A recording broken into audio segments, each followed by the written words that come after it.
Halo semua, perkenalkan saya Salma Chandra dengan NIM 08561040 dari kelas D.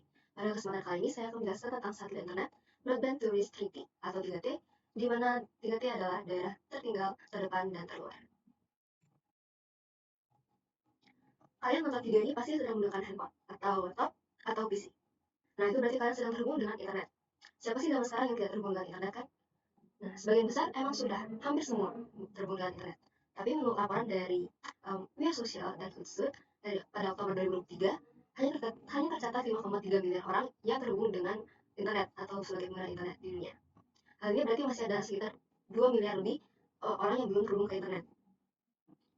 Sedangkan menurut PBB atau Persatuan Bangsa-Bangsa pada tahun 2022,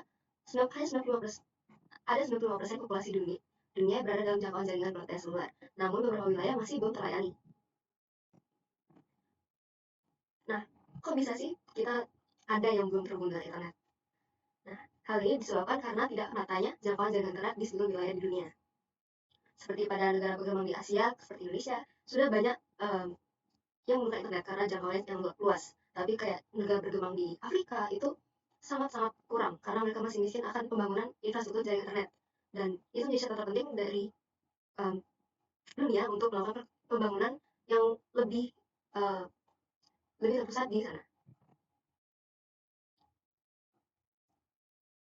Nah, memenuhi pemerataan jangkauan jaringan internet di seluruh dunia ini sesuai dengan salah satu tujuan target dari SDGs atau Sustainable Development Goals by United Nations atau PBB, di mana SDGs ini merupakan program pembangunan berkelanjutan yang terdiri atas 17 tujuan dan 169 target yang terukur dengan waktu tahun 2023. Jadi SDGs ini merupakan agenda pembangunan dunia yang bertujuan untuk meningkatkan kesejahteraan manusia dan planet bumi, dan tujuan utamanya adalah mengakhiri kemiskinan dalam segala bentuk dimanapun. Dari 17 SDGs, 17 tujuan SDGs itu, tujuan yang paling sesuai dengan pembangunan infrastruktur jaringan internet adalah tujuan ke-9, yaitu build resilient infrastructure, promote sustainable industrialization, and foster innovation. Di mana targetnya adalah peningkatan akses terhadap teknologi informasi dan komunikasi secara signifikan dan berupaya menyediakan akses internet yang universal dan terjangkau di negara-negara kurang berkembang pada tahun 2020. Jadi solusi yang bisa diberikan adalah penggunaan jangkauan jaringan internet di seluruh wilayah dunia. Nah, perlu kita ketahui terlebih dahulu bagaimana cara kita terhubung ke internet, yaitu yang paling efektif adalah dengan broadband internet.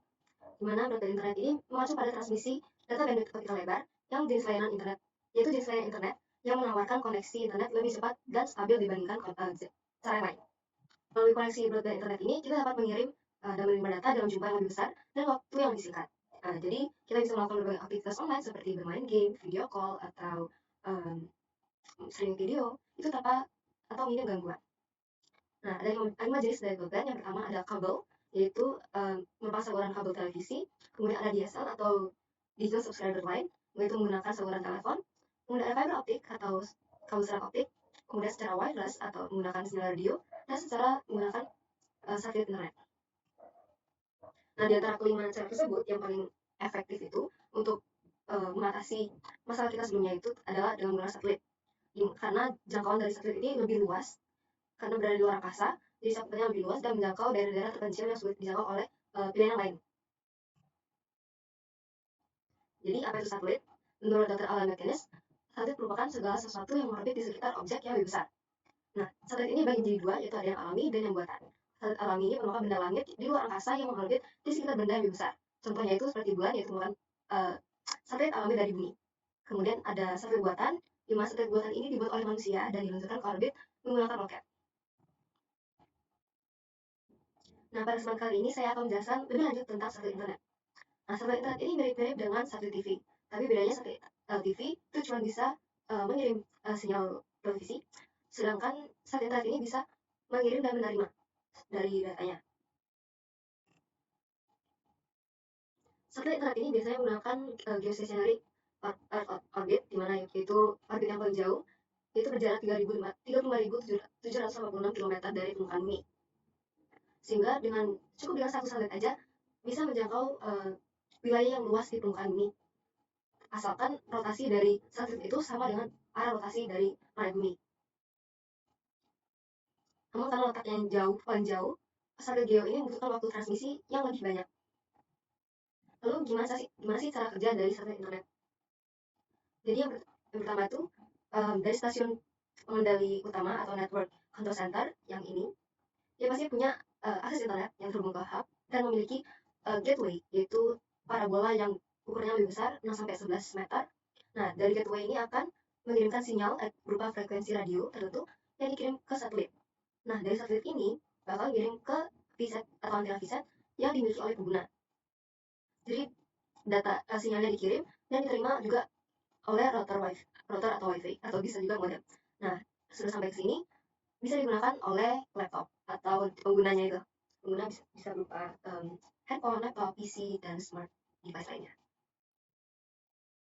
Dan juga berlaku sebaliknya, jadi bisa dari pengguna ke router, ke antena, ke satelit, masuk ke gateway sini.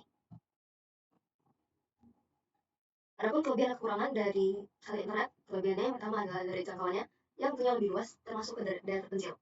Kemudian mudah juga untuk instalasi dan jika dilakukan ekspansi. Namun kekurangannya adalah instalasinya mahal dan koneksinya juga terhitung lebih lambat daripada cara yang lain, yaitu hanya throughputnya ada 20 Mbps. Kemudian latensinya tinggi karena jarak yang jauh dan rentan terhadap perubahan cuaca. Dengan menggunakan satelit internet ini sebenarnya sudah cukup untuk berdampak pada tujuan SDGs yang ke-9 tadi. Nah, pemikiran ini juga sama dengan jurnal yang saya temukan yang berjudul Jaringan Satelit sebagai Solusi Alternatif Layanan Multimedia di Indonesia, di mana disebutkan bahwa pembangunan infrastruktur jaringan internet menggunakan satelit dianggap lebih efektif dan efisien ketimbang jaringan terestrial atau fiber optic dan microwave. Dalam mengatasi pemerataan jangkauan internet ke seluruh wilayah di Indonesia yang terdiri atas ribuan pulau dipisahkan oleh lautan dan jumlah penduduk tersebar di pedalaman dan perbatasan. Namun jika wilayah tersebut susah dijangkau, banyak penghalang, dan sinyal yang diterima lemah, pasti pengguna akan merasa tidak nyaman menggunakan internet. Untuk mengatasi masalah tersebut, saya menemukan yang menurut saya adalah solusi yang paling jenius di masalah satelit internet ini, yaitu Starlink. Nah, siapa sih nggak tahu Starlink sekarang? Nah, Starlink itu adalah konstelasi atau kumpulan dari satelit yang menggunakan orbit rendah atau LEO atau Low Earth Orbit untuk memberikan layanan internet kepada pengguna. Satelit keluaran SpaceX ini milik Elon Musk mengklaim bahwa satelitnya menghadirkan internet yang berkecepatan tinggi, yaitu mencapai 150 Mbps, berlatensi rendah, dan tahan terhadap perubahan cuaca. Dari jurnal internasional yang saya temukan ini, yang berjudul Satellite Based Internet, ditemukan bahwa penggunaan satelit internet pada LEO dapat mengatasi latensi tinggi pada satelit internet GEO, serta dapat memberikan kecepatan sinyal yang lebih cepat. Juga pada conference dengan judul First Future Internet, A Role for Satellite Technology,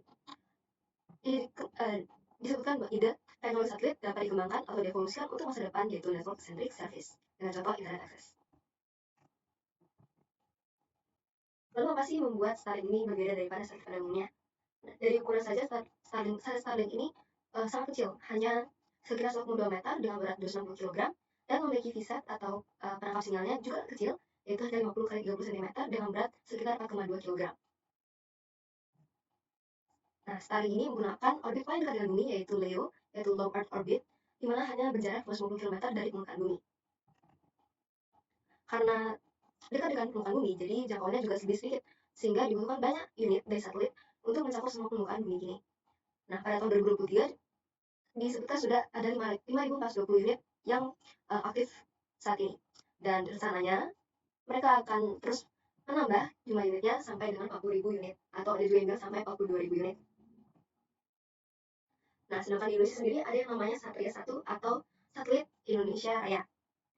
Nah, satelit ini sudah sukses mengorbit pada tanggal 30 Oktober 2023 dan sebagai Papua pada ketinggian 3.600 km, di mana ini berarti masih menggunakan orbit GEO. Satelit ini katanya sudah bisa beroperasi secara penuh di bulan Desember 2023 dan kita masih menunggu kehadirannya. Satelit ini memberikan solusi yang sama seperti pemesanan sebelumnya, yaitu untuk menjangkau daerah-daerah yang terpencil atau sulit dijangkau dengan cara-cara yang lain melalui fiber optik atau kabel-kabel lainnya. Jadi dengan menggunakan satelit ini diharapkan bisa membantu akses internet kepada daerah 3T sehingga bisa membantu pendidikan, komunikasi, dan pemerintahan di daerah-daerah yang terpencil tersebut. Satelit satu ini dikatakan memiliki 150 Gbps, di mana akan dibagi ke 150.000 titik di wilayah Indonesia. Jadi setiap titiknya dapat mendapatkan 1 Mbps. Dengan operasi transmisi lewat udara ini atau ruang angkasa, diharapkan atau kemungkinan satelit ini bisa mencakup daerah dari Sabang sampai Merauke, Miangas sampai juga Rote. Jadi cakupan yang cukup luas ini mampu mengatasi hambatan seperti hambatan geografis, karena di Indonesia banyak daratan yang rendah, pegunungan, bukit, dan sebagainya. Jadi diharapkan dengan menggunakan adanya satelit-satelit ini akan meningkatkan infrastruktur jaringan dari internet di Indonesia. Nah, berdasarkan pembahasan kita yang sebelumnya, menurut saya satelit internet ini bisa diterapkan sebagai penggantian satelit internet GEO menjadi satelit internet LEO seperti Starlink untuk setiap negara. Karena menurut saya Starlink ini sangat inovatif dan mengurangi kelemahan-kelemahan pada satelit yang berada di posisi GEO. Jadi masing-masing negara jika memiliki satelit yang berorbit pada LEO ini ataupun berorbit di atas wilayah negara, hanya negaranya saja, pasti bisa mendapatkan akses internet yang lebih cepat, yang lebih mencakup semua wilayahnya. Jadi dengan berfokus pada jangkauan dan kecepatan internet, pasti akan berdampak besar pada SDGs ke-9 tadi itu. Jadi akan sangat mengurangi kemiskinan dalam hal infrastruktur jaringan, di mana pemetaan itu sangat penting untuk kemajuan di masa sekarang ini. Kemudian juga menurut saya penerapan keseluruhan untuk satu pusat penyedia layanan internet atau hanya pemerintah, di mana menurut saya hanya dengan pemerintah yang memiliki satelit itu tidak perlu ada banyak lagi kompetisi di antara penyedia layanan jaringan internet atau ISP. Jadi kalau menggunakan LEO hanya cukup per negara saja, tidak perlu ada ISP lainnya. Kalau misalnya ada pun pasti akan menjadi berantakan atau mengganggu atau menjadi kemacetan di luar angkasa itu. Jadi lebih baik hanya satu negara satu satelit, kumpul satelit itu, satelit. Oke, nah berikut adalah beberapa referensi yang saya gunakan pada video ini. Oke, sekian saja dari pembahasan kali ini dan terima kasih. Semoga bermanfaat.